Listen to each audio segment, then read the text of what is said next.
आपने three idiot film तो ज़रूर देखी होगी। अगर आप एक फिल्म मेकिंग के स्टूडेंट हैं, फिल्म मेकिंग सीखना चाहते हैं, फिल्म मेकिंग आपका इंटरेस्ट है, तो थ्री इडियट फिल्म आपने ज़रूर देखी होगी। तो मैं आपको बता दूं कि थ्री इडियट फिल्म को 7 तरीके से कहा जा सकता है, 7 तरीके से नरेट किया जा सकता है। तो कैसे किया जाता है उसके बारे में आज इस ट्यूटोरियल में डिस्कस करेंगे। तो आप देख रहे हैं ये फिल्म स्कूल, मैं हूँ आपका होस्ट अक्षत, और चलिए प्रारंभ करते हैं आज का ज्ञान।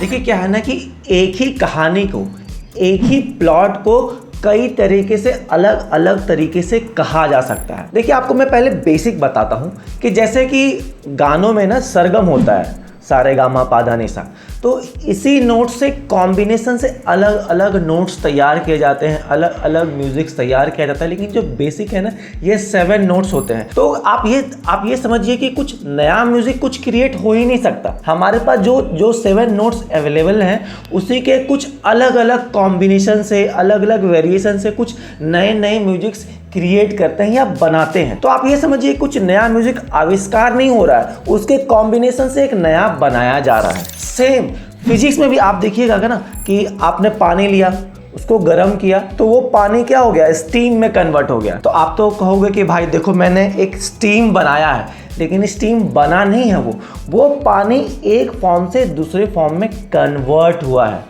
क्योंकि फिजिक्स भी, साइंस भी यही कहता है कि कुछ भी नया चीज़ इस यूनिवर्स में बन ही नहीं सकता। जो यूनिवर्स में है वो एनर्जी एक फॉर्म से दूसरे फॉर्म में कन्वर्ट होती रहती है। तो सेम मैं आपको ये कहना चाह रहा हूँ कि आप भी कोई नई कहानी कुछ क्रिएट कर ही नहीं सकते, कुछ नया बन ही नहीं सकता। एक्चुअली हम जो नया कहानी आप जिसको कहते हैं कि ये कुछ फ्रेश कहानी है, कुछ नई कहानी है, वो एक्चुअली एक नया कॉम्बिनेशन होता है। अब जैसे कि मैं इसकी बेसिक्स की बात करूं कि 7 रस होते हैं, हास्य है, कॉमेडी है, हॉरर है, थ्रिलर है, ये सारे बहुत सारे जॉनरा हैं कहानी के, ठीक है। तो आपने जॉनरा में कॉमेडी डाला तो इससे कुछ नई कहानी बना, तो कॉमेडी के साथ आपने थ्रिल भी डाल दिया उसके अंदर, तो एक नई कहानी बनी। तो अलग अलग कॉम्बिनेशन से एक नई कहानी की इजाद होती है, एक नया कहानी निकल के आता है, लेकिन बेसिक वही होता है, ठीक है। तो कुछ नया नहीं बन सकता है, सिर्फ आपको एज ए क्रिएटर क्या करना है कि मैं उस कॉम्बिनेशन से मिला करके कुछ ऐसा प्रोडक्ट निकालूं कि वो देखने वाले को अच्छा लगे, कहानी अच्छा लगे, बस यही है। अब जैसे कि मैं आपको उदाहरण के तौर पे बताता हूँ कि आपने 26/11 का वो जो टेरर अटैक है, आपने इसके बारे में सुना ही होगा। इस पे कई सारे फिल्में बनी हैं, हॉलीवुड में बनी है, बॉलीवुड में बनी है, दक्षिण भारत में भी बहुत सारी फिल्में बनी हैं सेम प्लॉट पे, लेकिन सारी कहानी अलग अलग है। अब कैसे, मैं उसको थोड़ा सा एक्सप्लेन करता हूँ। देखिए क्या होता है ना कि हमारी जो कहानी होती है वो पर्सपेक्टिव पर डिपेंड करती है। अब सेम प्लॉट है कि 26/11, उसका एक प्लॉट ये हो सकता है या एक पर्सपेक्टिव हो सकता है पुलिस का, ठीक है। पुलिस टीम क्या कर रही थी जब 26/11 का अटैक चल रहा था, जब 2 दिन 3 दिन का वो जब अटैक चल रहा था, तो उसमें पुलिस के साथ क्या हुआ, तो उसके पर्सपेक्टिव से कहानी क्या थी। अब जैसे उदाहरण पे बात करूं कि एक इंस्पेक्टर है, वो घर पे नहा रहा है और तैयार हो रहा है कि अचानक से उसका फ़ोन बजता है, उसका मोबाइल फ़ोन बजता है, उसका रिसीवर बजता है, उसकी वाइफ का फ़ोन बजता है, उसका वॉकी टॉकी बजता है। वो नहाते नहाते परेशान सा हो जाता है कि भाई अचानक क्या हो गया कि मेरे सारे कनेक्ट्स अचानक से बजना चालू हो गए। फिर उसको मालूम पड़ता है कि चर्च गेट पे अटैक हुआ है, फिर वहां से जो आतंकवादी है निकल के कहीं जा रहे हैं, तो फटाफट से तैयार होता है, अपनी पुलिस टीम को तैयार करता है, ताज होटल है उसके बाहर में अपनी टीम को खड़ा करता है, ब्लैक कमांडो को बुलाता है, डॉग्स को बुलाता है जो वो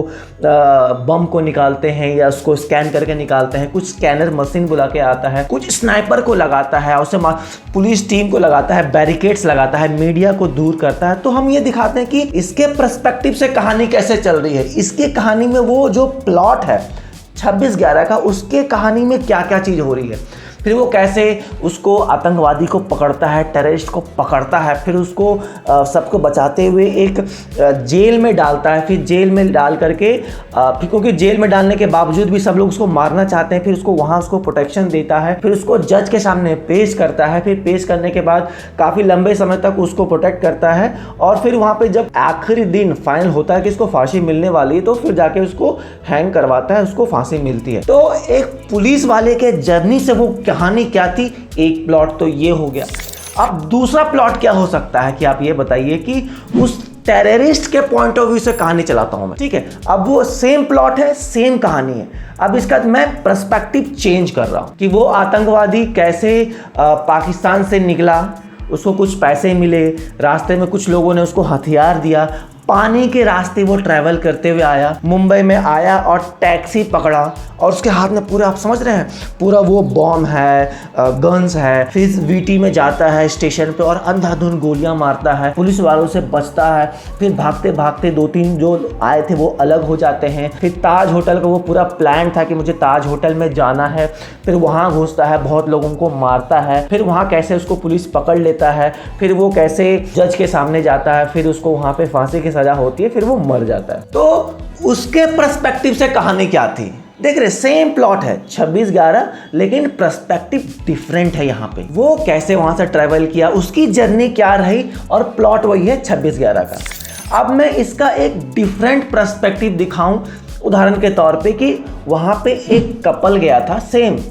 ताज होटल में, तो उनको क्या क्या उनके साथ हुआ, तो उनका एक अलग ही पर्सपेक्टिव है कहानी का। अब मैं बताता हूँ, एक थोड़ा सा कहानी गढ़ता हूँ मैं इसके ऊपर, ठीक है। कि एक कपल है, एक लड़का है, उसकी वाइफ का पहला फर्स्ट एनिवर्सरी है, ठीक है। तो अपने कुछ दोस्तों से उधार पैसे लेता है, बोलता है कि चलो मैं अपने वाइफ को एक बड़ा सरप्राइज पार्टी दूंगा, गेटवे ऑफ इंडिया, और वहाँ सब चीज़ें घुमाता है, समुद्र किनारे घुमाता है, बीच पे खाता है, और फिर घूमते घूमते बोलता है चलो अब मैं ताज में तुम्हें लेके चलता हूँ डिनर के लिए। तो वहाँ डिनर पे ले गया और उसको अच्छे से खाना ना खिला रहा है, और वेटर वगैरह आ गए हैं, उसको सर्व कर रहे हैं। अचानक से वो आतंकवादी वहाँ पे आते हैं, अटैक करते हैं, उन दोनों पे भी अटैक करते हैं। वहां से अपनी वाइफ को बचाना चाहता है, लेकिन एक आतंकवादी उसके वाइफ को मार देता है, और फिर वो किसी तरह वो बच जाता है, वहां से वो निकल गया। अब वो उसके लाइफ में क्या ट्रॉमा निकल रहा है कि मैं क्यों लेके गया अपने वाइफ को वहां पे। वो अपने वाइफ से बहुत प्यार करता था, फिर उसका साइकियाट्रिस्ट के साथ ट्रीटमेंट चल रहा है, उसको ठीक किया जा रहा है कि भाई तुम्हारी गलती नहीं है, बस किसी वजह से वो इंसिडेंट था लेकिन हो गया। लेकिन उसे लगता है कि मैं क्यों लेके गया, मेरी वजह से मेरी वाइफ का डेथ, तो उसका लाइफ पार्टनर का जो डेथ हुआ वो हमेशा खुद को जिम्मेदार ले रहा है। लेकिन कैसे उस ट्रॉमा से बाहर निकला। तो आप देखिए, इस बंदे का जो कहानी है वो बिल्कुल डिफरेंट पर्सपेक्टिव पे है। प्लॉट वही है 26/11, लेकिन पर्सपेक्टिव डिफरेंट है। तो आप देख सकते हैं कि एक ही प्लॉट पे मैंने यहाँ पे 3 कहानी बताई, और यहाँ पे वैसे ही अलग अलग पर्सपेक्टिव से कहानी कही जा सकती। अगर मैं उदाहरण के तौर पे बात करूँ कि और भी वहाँ पे जो शेफ थे, जो वहाँ पे खाना बना रहे थे, उनके पर्सपेक्टिव से भी कहानी हो सकती है कि वहाँ खाना बना रहे थे और उनके वाइफ से प्रॉब्लम चल रहा था, फिर कैसे वो बचा गए, और उनके पर्सपेक्टिव से कहानी बन सकती है। बस मैं आपको बताना ये चाह रहा हूँ कि प्लॉट कैसा भी हो, हम उस पर अपनी कहानी गढ़ सकते हैं, एक नई कहानी बना सकते हैं। तो देखिए, वीडियो का मेरा ये बताने का बस यही निष्कर्ष है कि हम जो एक कहानी बनाते हैं, कुछ नई कहानी नहीं होती, हम बस उसको किस तरीके से पेश करना है सामने ऑडियंस को, वो हम पे डिपेंड करता है। तो क्या होता है, कई बार हम कहानी को बस ट्रेलर से जज कर लेते हैं, लेकिन ट्रेलर से जज नहीं करना चाहिए, क्योंकि जो फिल्म में पर्सपेक्टिव दिखाया जा रहा है बहुत ही डिफरेंट हो सकता है। तो मेरे वीडियो का होता है यहाँ पे पूर्ण विराम। होपफुली आपको इस वीडियो में कुछ अमेजिंग सीखने को मिला होगा। वैसे मैंने एक फिल्म मेकिंग का एक अमेजिंग सीरीज बनाया है, जहाँ पे आपको फिल्म मेकिंग के प्री प्रोडक्शन के कंप्लीट ट्यूटोरियल बनाया हुआ है। उसमें आप डिस्क्रिप्शन लिंक में जाइए, उस लिंक को चेकआउट कीजिए और पूरे ट्यूटोरियल्स को अच्छे तरीके से देखिए। आपको फिल्म मेकिंग के कुछ नए एस्पेक्ट्स ओपन होंगे। Thank you so much. मिलते हैं किसी नेक्स्ट अच्छे वीडियो में।